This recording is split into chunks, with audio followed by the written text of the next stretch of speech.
De cara a los estragos que las eternas crisis económicas han plasmado en la historia de México, parece imposible aprender la lección de las experiencias del pasado, pues el rezago crónico que mantiene estancada la economía nacional se seguirá arrastrando si no se concreta un proyecto de nación a largo plazo, en donde la prioridad sea una economía competitiva que soporte los ciclos adversos y camine hacia el anhelado crecimiento mundial.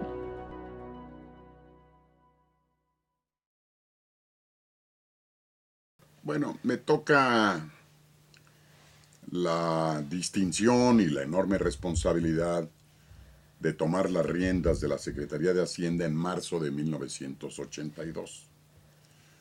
En ese momento me parece que yo me doy cuenta, como secretario de Hacienda recién incorporado al equipo de trabajo del presidente López Portillo, bueno, pues que se nos avecinaba una crisis. Es más, recuerdo cómo unas semanas después de tomar posesión, tengo una entrevista con corresponsales extranjeros y les cuento que a mi juicio el país ese año de 82 iba a crecer a 0%. El presidente de la República me llama por teléfono esa misma noche y me dice que cómo es posible que yo diga lo que estoy diciendo cuando la meta que el gobierno se había fijado era crecer al 6%. Bueno, pues le cuento a usted y le cuento al auditorio que ese año de 1982 el país creció al 0.2%. De tal manera que me toca a mí bailar con la más fea. Me toca lidiar con lo que, a mi juicio, ha sido la crisis más severa del país. México tuvo momentos verdaderamente dramáticos en ese año en el que no había dólares. Pero en ese año de 82 el déficit del gobierno fue de 17% del Producto Interno Bruto, que es una cifra históricamente alta. Nunca hemos tenido un deficiente en las finanzas públicas de esa magnitud. Tuvimos una crisis verdaderamente severa, vivimos una etapa verdaderamente de pánico, de falta de control, y todo como consecuencia fundamental de que la política económica que habíamos seguido en los años anteriores no había sido la más correcta. En aquellos años se dijo que había que aprender a administrar la abundancia. México había descubierto en la sonda de Campeche enormes yacimientos de petróleo que nos convirtieron en unos cuantos meses en uno de los países productores de petróleo más importantes del mundo. Debimos haber devaluado al inicio del 82 o a finales del 81, pero no se hizo así. El gobierno siguió gastando, cuando lo que era importante era apretarse el cinturón. Bueno, pues porque se nos habían acabado las épocas de las vacas gordas.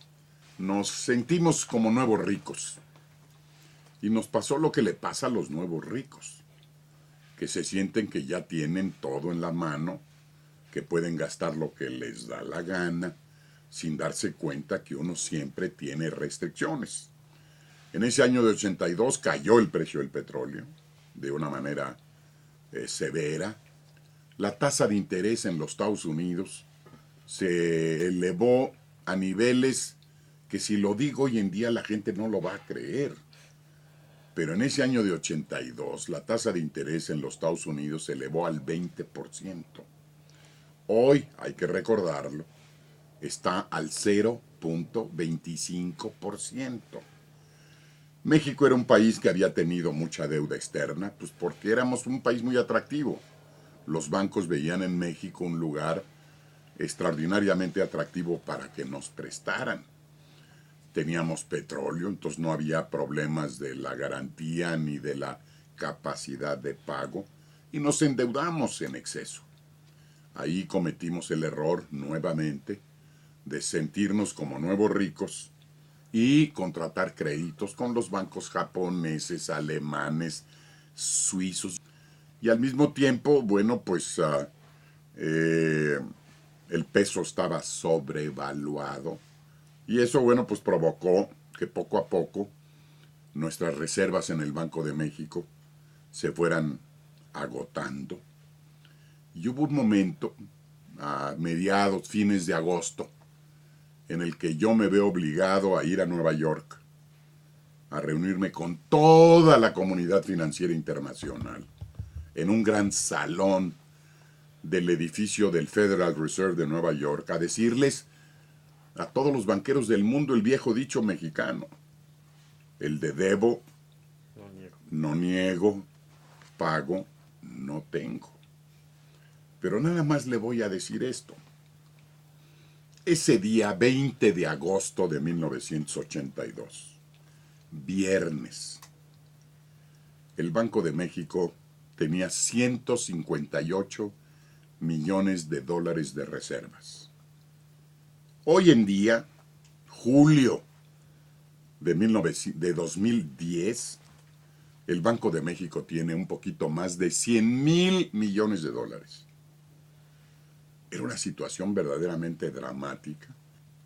Uno de los problemas más serios que tiene el que hace política económica, después de varios años de auge, como eran los que habían precedido el año de 82, es muy difícil que reconozca que el auge ha terminado.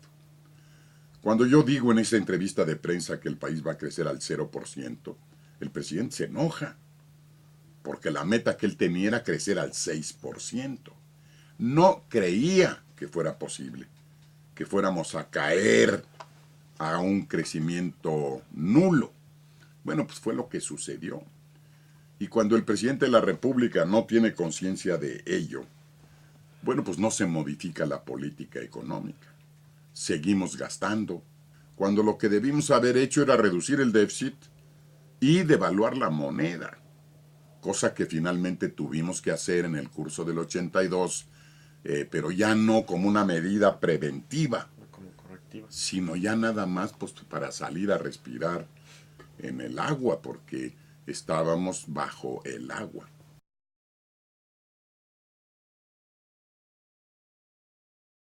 Hay que recordar que ese 1 de septiembre de 1982, el presidente de la República decide nacionalizar la banca mexicana y establecer un control integral de cambios. Entonces, de la noche a la mañana, la banca mexicana, que venía realizando un buen papel, era una banca moderna, en manos mexicanas, bueno, pues de repente pasó en manos del Estado, cuyas prioridades eran distintas que las anteriores. Esto le pegó mucho al sector privado. Hay que recordar también que en esos tiempos los banqueros eran los líderes del sector privado. Cuando se les expropian sus bancos, el sector privado se siente un poco agredido y retraen sus inversiones. Nos cuestan varios años para restablecer una buena relación con el sector privado. Ahí se perdió, bueno, pues ese ímpetu que veníamos trayendo de atrás, en donde, la industria, la banca, venían trabajando bastante bien. Yo nada más voy a recordar esto. De 1977 a 1981, un cuatrienio, el país crece al 8.4% al año. Es decir, México utilizó razonablemente bien los recursos que provenían, uno, del petróleo que habíamos descubierto, y dos, de los créditos externos que habíamos venido obteniendo en el mercado mundial. El país creció y creció muy bien. Aumentó la clase media. Pero bueno, se nos pasó la mano, es decir, la banca mexicana, que estuvo en manos del Estado, después se privatizó en operaciones, muchas de ellas muy oscuras, en lo que se convertirá probablemente, según los historiadores, en una noche negra para México. Se hicieron muchos cochupos, mucha corrupción en la privatización de la banca. Y luego, bueno, pues vienen otros problemas en los años posteriores y de repente nos vemos con que se cambia la ley y hoy en día el 85% de nuestro sistema bancario está en manos de extranjeros.